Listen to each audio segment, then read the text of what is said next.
Trigger warning. Ghosts, ghouls, and gruesome stuff ahead. It's weird, it's dark, it's your kind of vibe.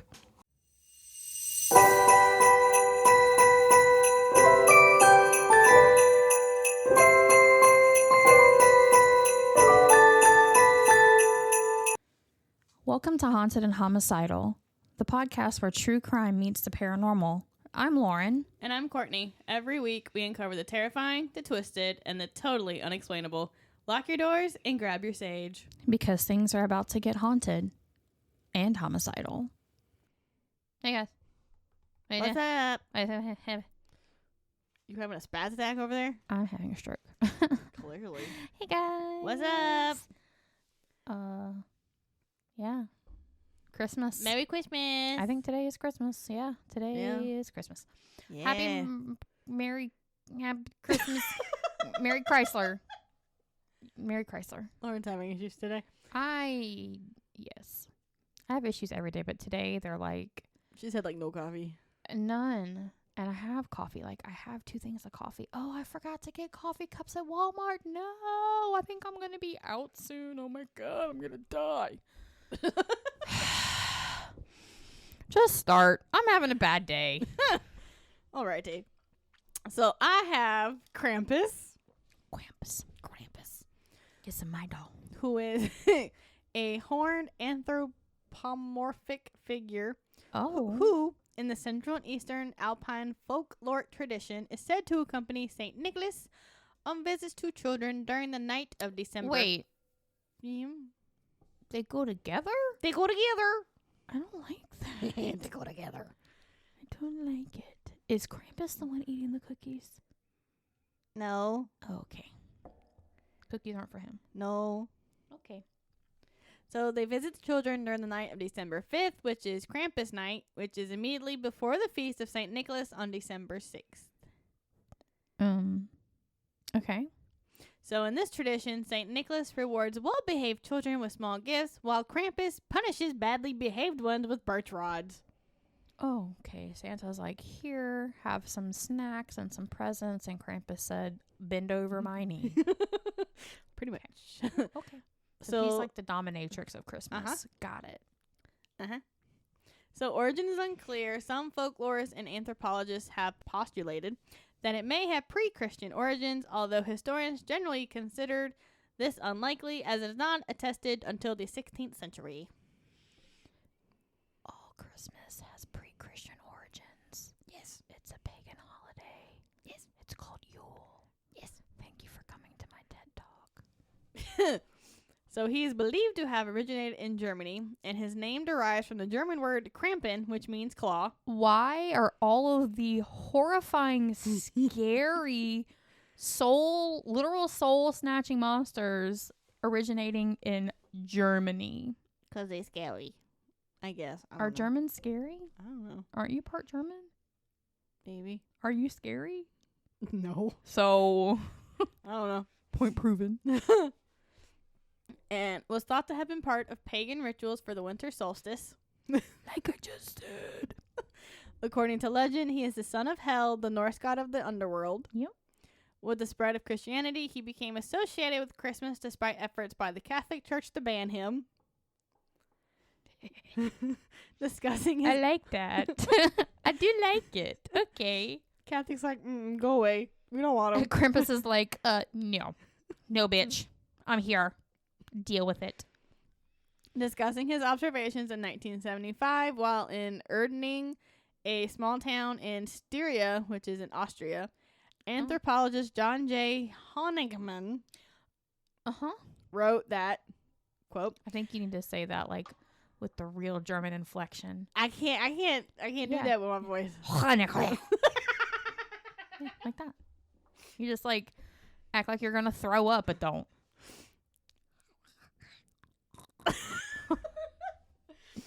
He wrote that the St. Nicholas festival we are describing incorporates cultural elements widely distributed in Europe. St. Nicholas himself became popular in Germany around the 11th century. The feast dedicated to this patron of children is only one winter occasion in which children are the objects of special attention, others being Martinmas, the Feast of the Holy Innocents, and New Year's Day. Masked devils acting boisterously and making nuisance of them. Oh my god, I can't talk today. Making nuisance of themselves are known in Germany since at least the 16th century, while animal masked devils combing dreadful comic antics appeared in medieval church plays. A large literature, much of it by European folklore, bears I want to on fucking these- go live in Germany. Like they are party people. Yes. Bears on these subjects. Austrians in the community we studied are quite aware of heathen elements being blended with Christian elements in the St. Nicholas customs and in other traditional winter ceremonies. I need to go live there. I need to go to there because I am a heathen and it sounds right up my fucking alley. They believe Krampus derives from a pagan supernatural who is assimilated to the Christian devil. End quote. Okay. All right. Krampus is usually featured as a man with horns, with one grotesque human foot and 1 foot of a goat. He is typically covered in black hair and has a very long snake or dragon-like tongue. Okay. These qualities have increasingly made Krampus a character for horror costumes and films. In the 17th century, Krampus was paired with St. Nicholas as a helper. Because Nicholas is a saint, it wasn't logical or deemed saintly behavior for Nicholas to deliver punishments. Okay. Therefore, a helper was assigned to St. Nicholas, such as farmhand Rupert, Schmutzli, Okay. Pierre Foutard, or Zwart Piet, Oh. who would go down the chimney or punish the naughty children. Okay. Krampus serves St. Nicholas in the same role. He beats those who are naughty with branches and sticks. In some cases, he is said to eat them or take them to hell. Oh no. December 6th, St. Nicholas Day, children awaken to find their gifts or nurse their injuries. Oh no. Like kids were actually getting injured? Yeah, because December 5th is Krampus Day, which is the Right. day they The either. parents were like letting a dude dressed as like a snake with hooves beat their children? Well, he was a demon, so they don't really know what's going on because it's like Santa. They don't know. The kids don't, but the parents fucking know. So they were just like letting people be. I need to go to Germany. It's great. I like it. So he appears in many variations. Most share some common physical characteristics. Okay. He is hairy, Yeah. horned, usually brown or black, Ooh. and has 1 foot with the cloven hooves of a goat. His long pointed tongue. What? Wait a minute. He only has 1 foot? 1 foot's a dude, 1 foot's a goat. Okay. You said 1 foot with the cloven hoof, and I'm like, wait, does he just like hop around on a No, hoof? he has 1 foot that's human and Human one foot and that's a goat. foot. Yes. Okay. That makes more sense. Yes. I like that more than I'd like or wait, what? I didn't like him having to hop around on a hoof. His long pointed tongue lolls out and he has fangs. He carries chains thought to symbolize the binding of the devil by the Christian church. Okay. He thrashes the chains for dramatic effect.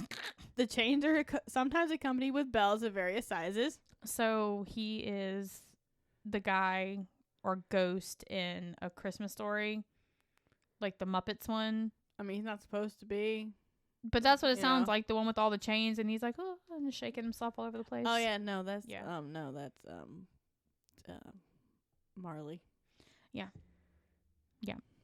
So That's his punishment for his that's his punishment is all them chains. yeah, that's what it reminds me of. Yeah. How can I be scared of that? Although I was terrified of the Muppets when I was younger. And he will carry a bundle of birch branches with which he occasionally swats children. What? And the birch branches are replaced with a whip in some representations. So on the eve before St. Nicholas Day, which is December 6th, he travels together with St. Nicholas with a sack or a basket strapped to his back. Okay. And this is to cart off evil children for drowning, eating, or transport to hell. Oh my god. Some of the older versions make mentions of naughty children being put in the bag and taken away. Okay. This quality can be found in other companions of St. Nicholas, such as Zwart Piet. Okay. I'm about to butcher these names, and I apologize. It's not English. So, Krampusnacht, Okay. the feast of St. Nicholas, is celebrated in parts of Europe on December 6th.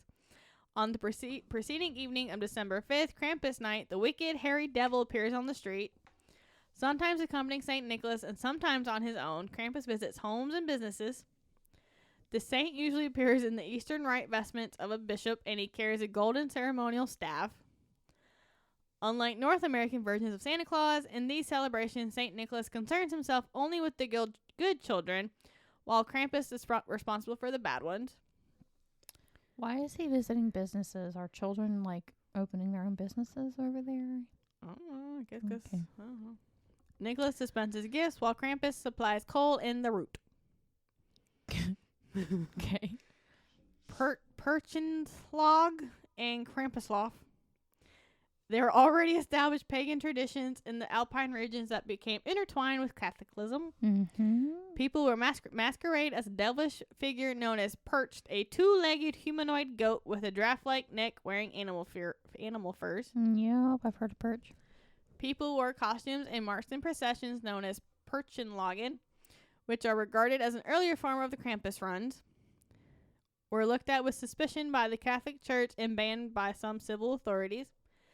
Due to sparse population and rugged environments within the Alpine region, the ban was not effective or easily enforced, rendering the ban useless.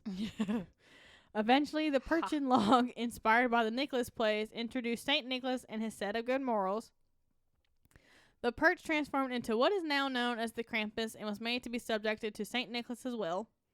It is customary to offer Krampus schnapps, a strong distilled fruit brandy. I like schnapps. No, I can't. It's so yum. I can't do peach schnapps no more. Oh, I love it. Don't give me no peach schnapps. I'm running away. I love it. These runs may include Perchten, similar wild pagan spirits of Germanic folklore, and sometimes female in representation, although the Perchten are properly associated with the period between winter solstice and January 6th. So Krampus appears in the folklore of Austria, Bavaria, Bosnia, and Herzegovina, Oh. Croatia, the Czech Republic, Hungary, Romania, Bulgaria, Northern Italy, autonomous province of Trento, South Tyrol, and Friuli, Venezia, Giulia, Oh my God. Slovakia, and Slovenia. In Styria, the root is presented by Krampus to families. The twigs are painted gold and displayed year-round in the house, a reminder to any child who has temporarily forgotten Krampus. In smaller, more isolated villages, the figure has other beastly companions, such as the antlered wild man figures, and St. Nicholas is nowhere to be seen. Oh no. These Styrian companions of Krampus are called oh God. Oh no. Shabmanner or Rahin, Okay. and are similar to the kukri dancers of Bulgaria. Okay. A toned-down version of Krampus is part of the popular Christmas markets in Austrian urban centers like Salzburg. Mm-hmm. In these more tourist-friendly interpretations, Krampus is more humorous than fearsome. North American Krampus celebrations are a growing phenomenon. Oh my God. Phenomenon. Similar figures are recorded in neighboring areas. Oh gosh, okay. Oh no. Strobart in Bavaria. Klabofmen in Austria and Bavaria. While Bartel or Bartel, Niglabart, and Woobart are used in the southern part of the country. I can see why he's more of a laughingstock, because what the fuck? Those names are like... Yes. Other names include Beryl or Bartholomew, Styria. Schmutzli, German-speaking Switzerland. Popel or Hula-Popel in Wurzburg. I like that word. Hula-Popel. Zember in Cheb. Belsmart and Pelsmartel in Swabia and Franconia. Okay. Why do I always get the ones with freaking hard as words? In most parts of Slavnia, whose culture was greatly affected by Austrian culture, Krampus is called Parkolish, and is one of the companions of Miklavs, the Slavian form of St. Nicholas. Niklaus. In many parts of Bosnia and Herzegovina and Croatia, Krampus is described as a devil wearing a cloth sack around his waist and chains around his neck, ankles, and wrists. As a part of a tradition, when a child receives a gift from St. Nicholas, he is given a golden branch to represent his good deeds throughout the year. However, if the child has misbehaved, Krampus will take the gifts for himself and leave only a silver branch to represent the child's bad acts. I mean, I guess that's better than eating them or dragging them to hell. Yes. So, in popular culture, the character of Krampus has been imported and modified for various North American media, including Krampus, the Devil of Christmas, a collection of vintage postcards by Mont Beauchamp in 2004. Okay. Krampus, the Yule Lord, a 2012 novel by Gerald Brom. Krampus, a comic book series from Image Comics in 2013, created by Dean Kotz and Brian Jones. Television, both live action. A Krampus Carol, a 2012 episode of The League. And animation, A Very Venture Christmas, a 2004 episode of The Venture Bros. Minstrel Krampus, a 2013 episode of American Dad. And then video games, Carnival, a 1998 arcade game.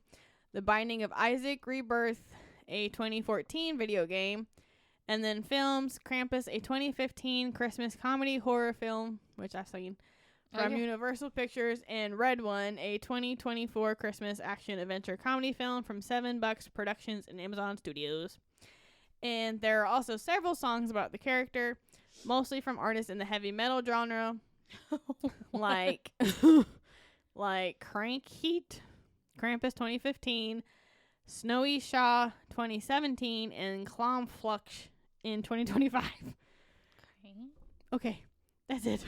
Wow. That was hard. A lot of words on that one. Bruh, I struggled. Yeah. All right, so now we're going to talk about the Yule Lads and Grýla. If you've ever seen Sabrina, like the new Sabrina, Grýla and her Yule Lads are actually in one of the episodes, like during Christmas. And it's funny and kind of scary.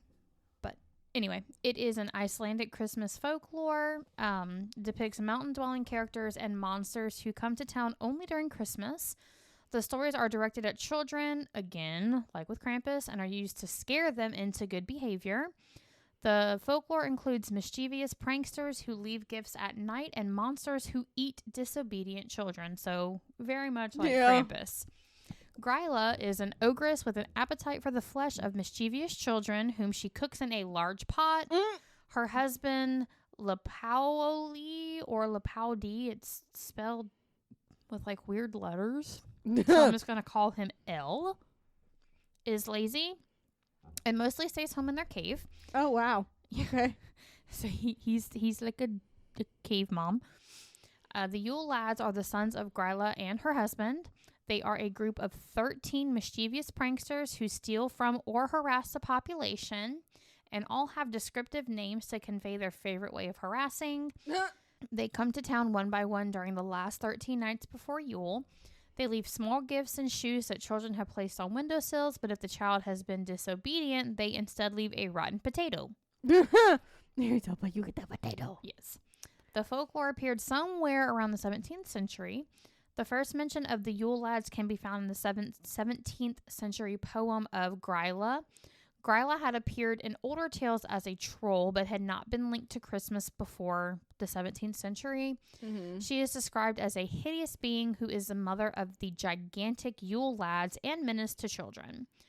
Early on, the number of depiction of the Yule Lads varied greatly depending on location. They were used to frighten children into good behavior, similarly to the boogeyman or, as we just talked about, Krampus. Yes.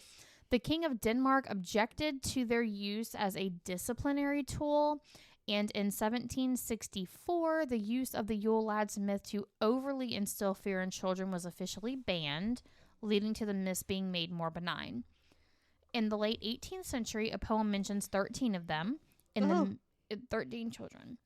In the mid-19th century, author Joe Arneson drew inspiration from the Brothers Grimm, which I love all the fucking Brothers Grimm tales, and began celebrating folk tales. In 1862, a collection is the first mention of the names of the Yule Lads. In 1932, the poem Yule Lads was published as part of the popular poetry book Christmas is Coming by Icelandic poet Johannes Ur Koltum. The poem was popular and established what is now considered the canonical 13 Yule Lads, their names and their personalities. So Grýla and her husband. Again, Grýla is an ogress.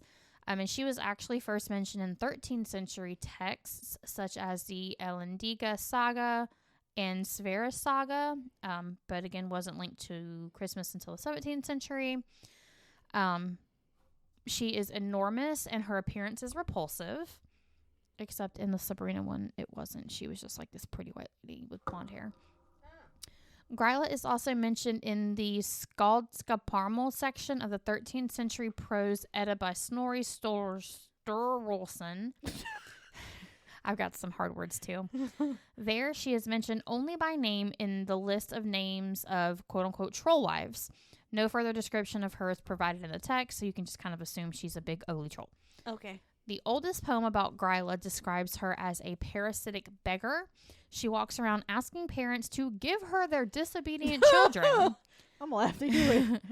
Her plan can be thwarted by giving her food or chasing her away.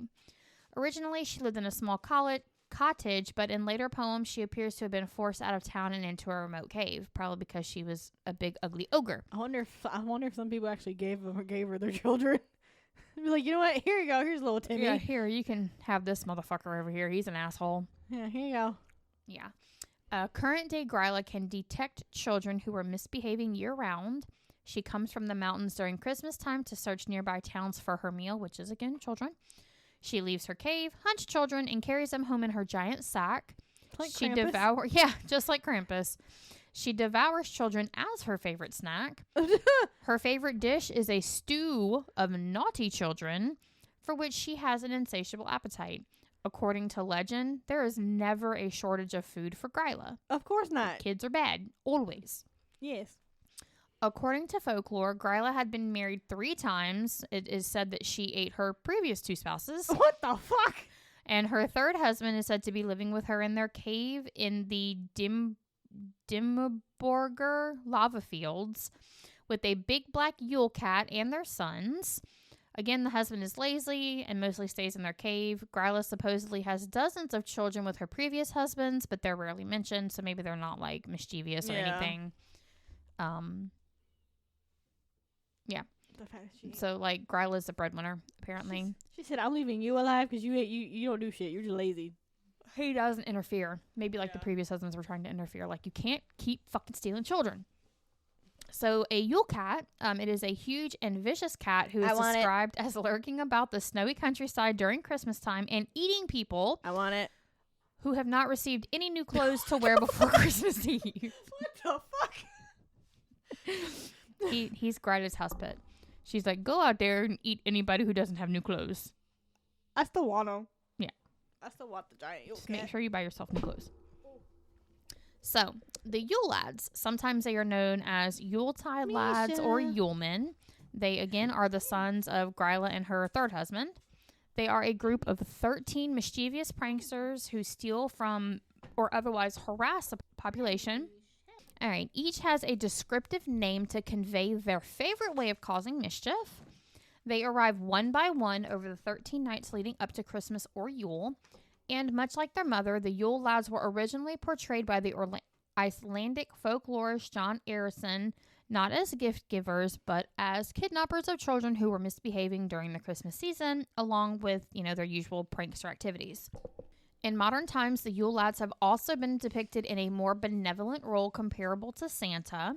They are generally portrayed wearing late medieval Icelandic clothing, but are sometimes shown in the costume traditionally worn by Santa. Oh. So now we're going to cover the 13 sons, what their names are, and what they do. Okay. So it's going to be not in English language. So she's going to struggle. And then I'm going to tell you what their name means in English. So the first son is Stekjar Star, which is sheepcoat clod in what English. The fuck? He harasses sheep. but is impaired by his stiff peg legs. Aww. So he arrives December 12th and leaves December 25th. So they're there for 13 days. He said, "Give me them sheep." Yeah. Icelanders would usually keep their sheep underground in the winter months. So when the sounds of their tormented bleating would echo up to the house, it was a sign that the sheep coat clod had found them. Oh, no. Yeah. The next one is Giljaguar, which is Gullygawk in English. So this Yule lad hides in gullies, waiting for an opportunity to sneak into the cow shed and steal milk. Okay. He arrives December 13th and leaves the 26th. In doing so, essentially, he robbed families of key ingredients in sauces meant to be enjoyed over the festive season. So they're basically like starving people. So does he steal the whole cow, or he just steal the milk? He just steals all the milk that the cow made. Oh. Yeah. Easier to steal the cow. Yeah, I don't know. Stuffer is number 3, which means stubby in English. You. He is abnormally short. Wow. He steals pan for food baked to the bottoms and the brims. Huh? He steals the pans that have food baked on them. He arrives December 14th and leaves December 27th. While this may not seem like a crime, pots and pans were valuable in Iceland and were extremely expensive and usually imported, so replacing the pans was difficult, if not impossible, so they couldn't cook anything. Okay. So the next one is called Pavorsliker, which means spoon licker in English. What the hell? He would steal wooden spoons being used for cooking. He was extremely thin from malnutrition. So he would just go and steal the spoons and lick them. That was his only form of food. He arrives December 15th and leaves December 28th. Again, these were just tricksters and pranksters. Yeah. Like, they weren't, like, killing folks, probably. But, like, they were just inconveniencing them, basically. But it said this particular Yule lad was a lesson for children to make sure their cutlery was clean before going to bed. So, like, wash your dishes or the spoon licker's coming. I'd be like, the who? The next one is the pottaskafil, which is the pot scraper in English. He steals pots to scrape out the leftovers. He arrives December 16th and leaves December 29th. So you've got 13 days of all of these Yule lads just coming in, stealing your milk, your spoons, your pots and pans. Your leftover food. Your leftovers. This was a lesson that encouraged children to finish their meals because the leftovers may bring him to their door. So they're like, we don't believe in leftovers here. Yeah, they're like, eat all your food. Eat what I put on your plate. Or pot scraper's coming. So the next one was Askalaskalir, which is bowl licker in English. He hides under the beds awaiting the wooden food bowls placed on the floor. He arrives December 17th and leaves December 30th. So this was a lesson for children to go to sleep and not get up for a late midnight snack and leave their bowl on the floor. The next one is Hurdaskalir, which is door slammer in English. So he really likes slamming doors, especially in the middle of the night, waking up everyone. He arrives December 18th and leaves 31st. Again, pranksters, jokesters, not really trying to injure anybody, just these names are killing me. Fucking nuisance. These names are great. Yes. So Skyrgammer is a skyer gobbler in English. He has a great affinity for skyer, which is a regional style of yogurt. He arrives December 19th and leaves January 1st. So if you make skyer, he is coming for you. He loves that yogurt. He is very, very, very concerned about probiotics, okay? He is on that healthy gut kick. You say gimme. The next one is the Bajunga Craker, which means sausage swiper in English. He hides in the rafters and snatches sausages that are being smoked. He's like, I'm taking that one. He arrives December 20th and leaves January 2nd. Oh, he stays after Christmas. Yeah, so it's like leading up to Yule. Yeah. So Yule lasts longer than Christmas does. Yeah. But they're 13 Yule lads, and each one is there for 13 days, but they don't all come on the same day. What did you eat? You smell like coconut fart. Oh, no. Told you. Honey, it's okay. Does your belly hurt? Do you need to go potty? Okay. So the next one is the Glugagagurgur. Is that not what that says? That's what it says. Okay. But he is a window peeper. Oh, okay. That's window peeper in English. So he is a snoop who looks through the windows in search of things to steal. He arrives December 21st and leaves January 3rd. During Icelandic winters, there is only roughly 4 hours of sunlight a day. So thinking about the window peeper made children go to bed, not go outside, especially alone, and they wouldn't look out the window because they were scared he would be looking in. And they would keep their curtains shut, because when your curtains are shut, it gives like more of a barrier from the cold. Yeah. So the gata pefur, that translates to doorway sniffer. What the fuck? So this Yule lad has an abnormally large nose and an acute sense of smell, which he uses to locate leaf bread, which is the type of bread that they cook in that region. He doesn't actually sniff doorways, but close enough. He arrives December 22nd and leaves January 4th. The next Yule lad is Ketkrokur, which is meat hook in English. So he uses a hook to steal meat. So he just has this like big hook and he's like, yoink. Mine. He arrives December 23rd and leaves January 5th. And the final Yule lad is the Kurtasknikir, which is candle beggar in English. So he follows children to steal their precious candles made of tallow and is thus edible. So he's like, let me eat your candle. Okay. He arrives on Christmas Eve, December 24th, and leaves January 6th. So this whole community has from December 12th. Leaves from December 12th to January 6th. Yeah. Of all these Yule lads stealing their pots and pans, licking their spoons, sniffing their doorways, taking their meat, eating their candles, looking in their windows for stuff to steal. And they just like wreak havoc for those 3 weeks or however long it is. They just have all those fun things. I would say 3 weeks because that's how long my kids are out of school, and it's about the same dates. Yeah. The kids get out Wednesday, which is the 17th. It's close enough. Yeah. And they don't go back until the 7th or the 8th, I think. Damn. They're out all 3 weeks. I'm going food shopping tomorrow. I'm going to have to because they're going to eat it all. Everything. They're going to eat it all. But yeah, so that is Grýla and her 13 devious menace children. This one was kind of short, as our haunteds tend to be. Yep.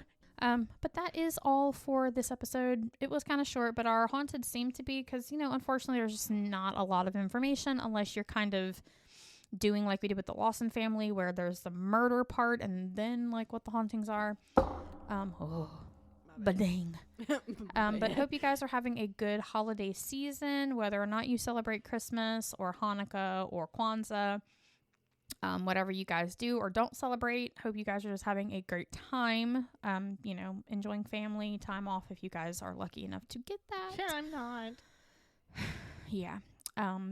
But you guys can find us on Patreon, patreon.com/hauntedandhomicidal, facebook.com/hauntedandhomicidal, and then you can always email us, like if you have any stories or suggestions. We are open to suggestions because research is hard and a lot of repeat stuff's coming up. So, but thank you guys for Thank you guys for subscribing and listening weekly. I know there's a few of you who are constantly listening, and we do appreciate it. Yes. Our numbers are increasing. We're branching out to other countries now. Like we've got several countries that are listening to us, so we definitely appreciate you guys. Okay, love you. Bye. Bye.